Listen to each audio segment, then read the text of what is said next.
He will urgently convene a meeting of his cabinet ministers to ensure Israelis behind the latest attacks against Palestinians in the West Bank are brought to justice. In a post on X, Netanyahu has called on authorities to deal with the rioters in accordance with the law. Defense Minister Israel Katz, in a separate statement, has emphasized that the Israeli government in the coming weeks would approve a landmark decision to allocate resources and funding that he expected would have a significant impact addressing the violence. This comes as homes and vehicles have been torched in Jabba, which is a Palestinian village near Bethlehem, after an earlier attack on property and civilians in the village of Sair. Israel has been under mounting international pressure to curb these attacks on Palestinians in the West Bank. With us on the broadcast is Sasha Machta, political commentator, joining us from Jerusalem. Thank you so much for taking our time and speaking to us on NewsX World. We've been seeing the spate of attacks taking place. Houses have been torched, civilians have been attacked as well. Netanyahu now coming down, vowing to crack down on violence in the West Bank. What more can we expect from the Israeli government as far as these measures are concerned?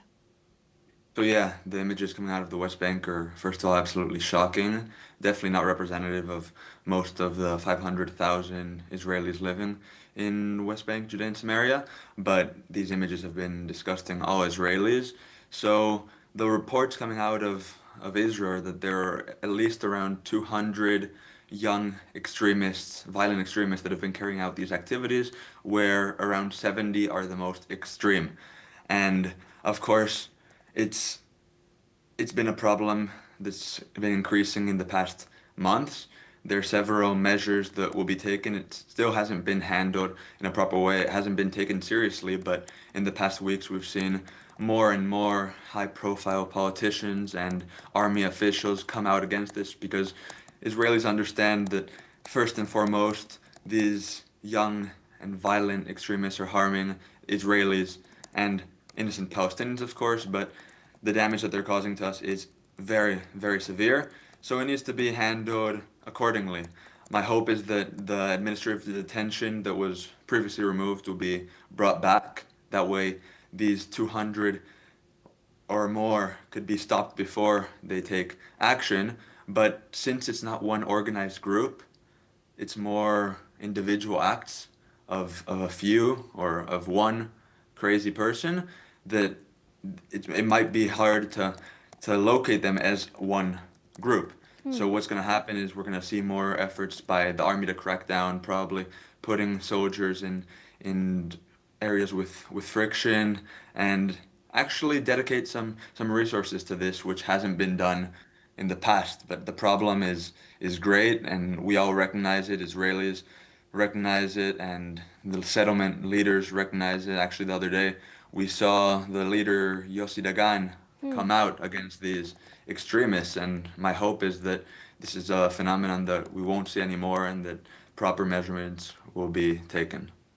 Absolutely. Requesting you to stay on with us as we track further developments. We're now learning that an Israeli government spokeswoman has stated that Prime Minister Benjamin Netanyahu has made it clear that Palestinians from Gaza should be allowed to leave the territory and return to it freely. Shosha Bedrosian has made these comments during a briefing with foreign journalists in Jerusalem. Listen in.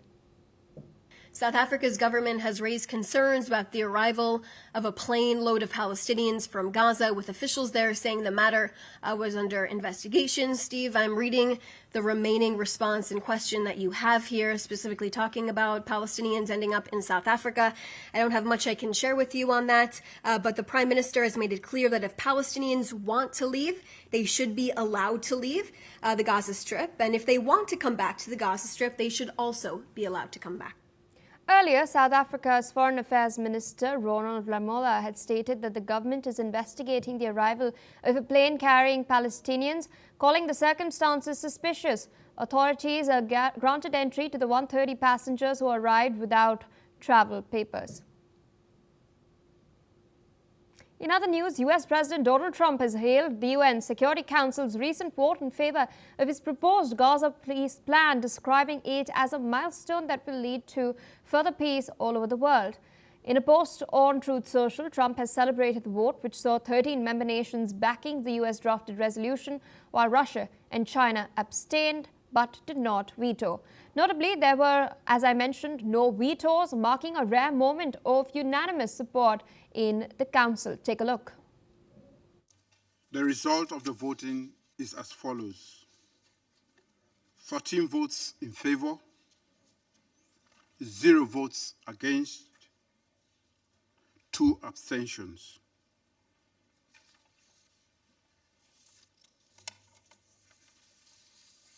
The draft resolution has been adopted as Resolution 2803. The plan includes the establishment of a board of peace, which Trump has described in a speech in Washington as one of the most significant initiatives ever undertaken by the United Nations. He's emphasized that the board would include not only himself but also leaders from very important and respected nations. Take a look. The Board of Peace, and it's going to be comprised of myself and leaders of other very important nations and very respected nations, and it's going to be something I think is going to be very important. It was just approved. It was just endorsed by the United Nations. It was pretty great. It's a big thing. I think it's one of the most important things the United Nations will ever do, actually. The resolution also calls for the deployment of an international peacekeeping force in Gaza, a move aimed at stabilizing the region. Now, following the vote, the US has hailed this decision as historic and constructive, signaling a shift towards greater international cooperation in addressing the long-standing conflict. With us on the broadcast is Mr. Sasha Machta. What's interesting is that there was near unanimous assent to this particular decision. 13 ayes, 2 abstentions, and no vetoes from Russia or China for that matter. How significant then is this particular decision, and how do you read into the numbers specifically as far as this vote is concerned? So first, this is an incredible success of the Trump administration, and of course Donald Trump deserves credit for getting basically all the nations of the world to agree, or in the case of Russia and China, to abstain to this plan. If we look at the situation a little bit over a year ago or a few months ago, this was never in sight. We would never have imagined that the nations of the world would come together in the UN, a place that had spewed so much hate towards the state of Israel, to actually vote on a resolution that is creating an international cooperation, an international stabilization force to actually come in and disarm Hamas. So Trump's ability to get these nations, including Arab moderate nations, to agree to Hamas disarmament is an incredible success.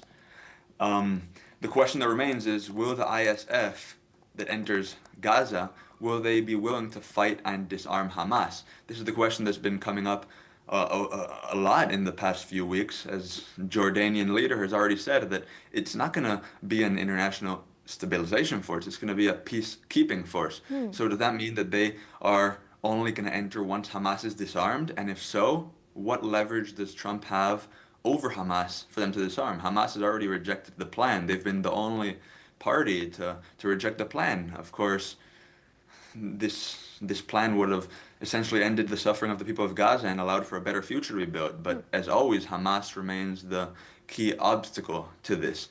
So the ISF yesterday got an endorsement by the nations of the world. The vote was practically an endorsement of the Trump plan and kind of a certificate of approval to turn it from policy, from paper into action. It's getting the endorsement of the UN. So now we'll see, hopefully, nations such as Indonesia, hopefully Emiratis, Saudis, and regional players, not Qatar and Turkey, of course, sending troops into Gaza. Maybe this will be only in the yellow side of Gaza for now, because the US has been floating this possibility of 2 Gazas, one in the Israeli yellow side. Of course, Israel will retire slowly from that territory, but under the IDF-controlled yellow line, and then where Hamas still remains, their last stronghold in the red side. So for sure, we're going to see in the next weeks, hopefully, troops entering the yellow side and actually helping Israel in disarming or removing the last of Hamas's facilities on the yellow side, but on the red side, that's going to be more complicated. So that's going to be a question and something to keep an eye out. How and what leverage is going to be used to disarm Hamas on the red side? And will the peacekeeping force, will the ISF be willing to actually confront Hamas fully, or just serve